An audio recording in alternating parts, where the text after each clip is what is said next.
আসসালামু আলাইকুম বন্ধুরা, কেমন আছেন সবাই? আশা করি সবাই ভালো আছেন, সুস্থ আছেন। আলহামদুলিল্লাহ আমরাও খুব ভালো আছি, সুস্থ আছি। সোনালী রান্নাঘর অ্যান্ড ব্লগ চ্যানেলে আপনাদের প্রত্যেককে স্বাগত জানাই। আজকে আমি নিয়ে এসেছি একটা মজাদার মুখরোচক পাঁপড় রেসিপি। এই রেসিপিটা ঝটপট তৈরি হয়ে যায় আর খেতে কিন্তু খুবই সুস্বাদু হয়। বাইরের পাঁপড় কিন্তু অস্বাস্থ্যকর আর এটা কিন্তু স্বাস্থ্যকর। তো যখনই পাঁপড় খেতে ইচ্ছা করবে এইভাবে কিন্তু ঘরেই তৈরি করে নিতে পারেন পাঁপড় রেসিপি। আর পাঁপড়গুলো কিন্তু খুব তাড়াতাড়ি শুকিয়ে যায় আর খেতেও কিন্তু খুবই সুস্বাদু হয়। আর দেখতেই পাচ্ছেন যে কতটা সুন্দরভাবে পাঁপড়গুলো ডবল হয়ে যাচ্ছে। আর এগুলো কিন্তু সোডা বা পাঁপড় খার কিছুই দেওয়া নেই। তো তারপরে পাঁপড়গুলো অনেক সুন্দর হয় আর অনেকটা ক্রিস্পি হয়। একটা ভেঙে দেখাচ্ছি, দেখুন। এই তো ভাঙা দেখেই বুঝতে পারবেন যে এটা কতটা ক্রিস্পি আর কতটা মুচমুচে হয়েছে। আমি আপনাদেরকে একটা ভেঙে দেখালাম। তো আজকে এই পাঁপড়টাই আপনাদের সঙ্গে শেয়ার করবো। তো চলুন আমি কীভাবে পাঁপড়টা তৈরি করেছি সেটাই আপনাদের সঙ্গে শেয়ার করি। পাঁপড়টা তৈরি করার জন্য এখানে আমি একটা বড় বাটি নিয়েছি আর ছোটো বাটিতে মাপ করে মেজারমেন্ট করে একই বাটিতে আমি নিয়েছি ময়দা। তারপরে ওই বাটিতেই সমান পরিমাণে আমি নিয়েছি বেসন। ময়দা আর বেসন সম পরিমাণে নিয়ে এর মধ্যে আমি দিয়ে দিলাম হাতে চটকিয়ে একটু কালো জিরা, খেতে যাতে সুন্দর লাগে তার জন্য। তারপরে দিয়ে দিলাম হালকা পরিমাণে লবণ, অল্প পরিমাণে লবণটা দিবেন। তারপরে আমি যে বাটিতে পরিমাপ করে আটা দিয়েছি সেই বাটিতেই পরিমাপ করে কিন্তু জলটা দিচ্ছি। এখানে কিন্তু প্রথমে আমি এক বাটি দিয়েছি, তো অল্প অল্প করে জলটা দিয়ে তা প্রথমে ফেটিয়ে নিয়েছি। তারপরে কিন্তু আমি আরেকটু জল অ্যাড করেছিলাম। টোটাল আমার এখানে 1.5 বাটি থেকে একটু কম জল লেগেছে। তারপরে একটা সুন্দর একটা ব্যাটার আমি তৈরি করেছি। এই ব্যাটারটা খুব পাতলা হবে না, খুব গাঢ়ও হবে না। থিকনেসটা দেখেই কিন্তু বুঝে নিতে হবে যে কেমন হয়েছে। তো আমি বোঝার সুবিধার্থে চামচে তুলে আপনাদেরকে দেখাচ্ছি। এই তো দেখুন কেমন হয়েছে। এইভাবে ব্যাটার তৈরি করে কিন্তু খুব সহজে পাঁপড় তৈরি করা হয় আর খেতেও কিন্তু খুব সুন্দর লাগে। এখানেই বুঝতে পারবেন যে ব্যাটারের থিকনেসটা কেমন হয়েছে। দাগ কাটলে দেখুন দাগটা মিলে যাচ্ছে না, একদম স্পষ্ট থাকছে। তো এইভাবেই কিন্তু তৈরি করে নিতে হবে আপনাদেরকেও ব্যাটারটা। পাঁপড়ের ব্যাটার আমার রেডি হয়ে গেছে। এখানে আমি ছোট ছোট প্লেট নিয়েছি। আপনারা যত বেশি প্লেট নেবেন তত তাড়াতাড়ি কিন্তু পাঁপড়গুলো তৈরি হয়ে যাবে। তো আমি এখানে একটু প্লেটটা বড় আছে তাই এখানে 1.5 চামচ নিয়েছি। আপনারা আপনাদের পরিমাপটা বুঝে নেবেন।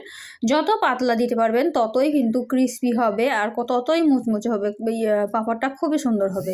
তো এইভাবে কিন্তু আপনাকে ছড়িয়ে নিতে হবে। আমি চারিদিকে ছড়িয়ে নিয়েছি। আর আলাদাভাবে আমি এক্সট্রা জল গরম করে নিয়ে এখানে আমার ভাত হচ্ছিল, তো ওই ভাতের হাঁড়িতেই কিন্তু আমি আঁচটা কমিয়ে দিয়ে দিয়েছি। তারপরে ঢাকনা দিয়ে দিয়েছি। আর এটা হতে কিন্তু খুব বেশি সময় লাগে না, 1 মিনিটও সময় লাগে না, হয়ে যায়। তো এটা একটা হয়ে গেছে, আমি নামিয়ে নিয়েছি। এই ধারটা আমি ছুরিতে দিয়ে ছাড়িয়ে তুলে নেব। আর এদিকে কিন্তু আমার আর একটা পাঁপড় হয়ে গেছে দেখুন। আমি একইভাবে মানে তাড়াতাড়ি করছিলাম, তার জন্য কিন্তু সবটা দেখাতে পারিনি। তো এই পাঁপড়টাকে আমি ঠান্ডা করে তারপরে ছুরিটাকে আশেপাশে কেটে নিয়ে তারপরে আমি তুলে নিয়েছিলাম। আর এটা দেখলে বুঝতে পারবেন যে কতটা পাতলা হয়েছে, কত সুন্দর হয়েছে। এভাবেই কিন্তু আপনাদেরকেও তৈরি করে নিতে হবে। তো এইভাবে তৈরি করে নিয়ে এগুলোকে রোদে শুকিয়ে নিতে হবে, তাহলেই কিন্তু আপনাদের সুন্দর একদম ক্রিস্পি পাঁপড় তৈরি হয়ে যাবে। তো একইভাবে কিন্তু আমি আর একটাও দিয়ে দিয়েছি, দেখতেই পাচ্ছেন হাঁড়িতে। এখানে আমি ভাতের হাঁড়িতে তৈরি করছিলাম। তো গ্যাসের আঁচটাকে কমিয়ে আমি ওইভাবেই তৈরি করে নিচ্ছিলাম। আপনারা চাইলে আলাদা জলেও কিন্তু তৈরি করে নিতে পারেন, জলটাকে গরম করে ঢাকা দিয়ে। তো একই সঙ্গে আমি অনেকগুলো পাঁপড় তৈরি করে নিয়েছি। আরও পাঁপড় আমার তৈরি করতে বাকি আছে। তো তারপরে আমি যতগুলো তৈরি করেছি ততগুলোই আপনাদেরকে দেখালাম। দেখুন কত সুন্দরভাবে প্রত্যেকটা পাঁপড় আমার পাতলা হয়েছে আর একদম বড় বড় করে তৈরি করে নিয়েছি। এগুলোকে কিন্তু আমি রোদে শুকিয়ে নিয়েছি, তারপরে আমি আপনাদেরকে দেখাচ্ছি দেখুন। তো এগুলোকে আমি রোদে শুকিয়ে নিয়েছি, তারপরে এরকম হয়েছে। প্রত্যেকটা পাঁপড় কিন্তু শুকিয়ে গেছে, একদম আওয়াজ করছে, দেখতেই পাচ্ছেন। তো পাঁপড়গুলো আমার 1 দিন সময় লেগেছে শুকোতে। পাঁপড়গুলো খুব বেশি সময় লাগে না, এগুলো কিন্তু গ্যাসের ফ্যানের হাওয়ার নিচেও কিন্তু শুকানো যায় রোদ না হলেও। তো এই তো আমি একটা প্লেটে নিয়েছি পাঁপড়গুলো। এখন আমি পাঁপড়গুলো আপনাদেরকে ভেজে দেখাচ্ছি যে কেমন হয়েছিল পাঁপড়গুলো। পাঁপড় ভাজার জন্য অলরেডি তেল গরম হয়ে গেছে। এখন আমি পাঁপড়গুলো ছেঁকে নেব। পাঁপড়গুলো কিন্তু ভাজার সময় তেলটাকে প্রথমে গরম করে নিতে হবে, তারপরে কিন্তু তেলটাকে আঁচটাকে কমিয়ে দিতে হবে, নাহলে কিন্তু পাঁপড়গুলো দেওয়ার সঙ্গে সঙ্গেই পুড়ে যাবে। তো দেখতেই পাচ্ছেন এটা প্রথমবার দিয়েছি, তো প্রথমবারে একটু লাল লাল হয়ে গেছে। তো তারপরে আমি একে একে 2-3টা পাঁপড় আমি একই রকমভাবে ভেজে দেখাচ্ছি আপনাদেরকে। দেখুন দেওয়ার সঙ্গে সঙ্গেই কিন্তু পাঁপড়গুলো ডবল হয়ে যাচ্ছে, এত বড় হয়ে যাচ্ছে দেখুন। এখানে কিন্তু কোনো রকমের খাবার সোডা বা খার কোনো কিছুই ব্যবহার করা হয়নি, তারপরেও কিন্তু পাঁপড়গুলো ফুলে একদম ডবল হয়ে যাচ্ছে। আর এই পাঁপড়গুলো কিন্তু খেতে খুবই টেস্টি, একবার হলেও বাড়িতে তৈরি করে দেখবেন। তো বন্ধুরা যারা আমাকে সব সময় সাপোর্ট করেন তো তাদেরকে আমার তরফ থেকে অনেক অনেক ভালোবাসা।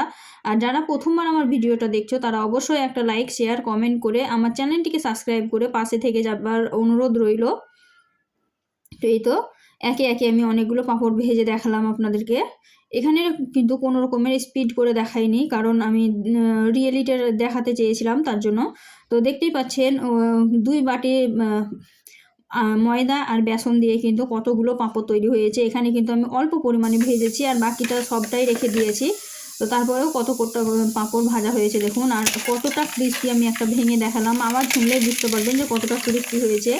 তো আজকের ভিডিওটা এর থেকে বেশি বড় করব না। ভিডিওটি যদি ভালো লেগে থাকে অবশ্যই একটা লাইক, শেয়ার, কমেন্ট করে আমার পাশে থেকে যাবেন আর একবার হলেও বাড়িতে করার চেষ্টা করবেন। তো আজকের ভিডিওটা এই পর্যন্ত। দেখা হবে এই ধরনেরই আরও নিত্য নতুন রেসিপি নিয়ে পরবর্তী ভিডিওতে। তো ততক্ষণ সবাই ভালো থাকবেন, সুস্থ থাকবেন আর আমার জন্য একটু দোয়া করবেন।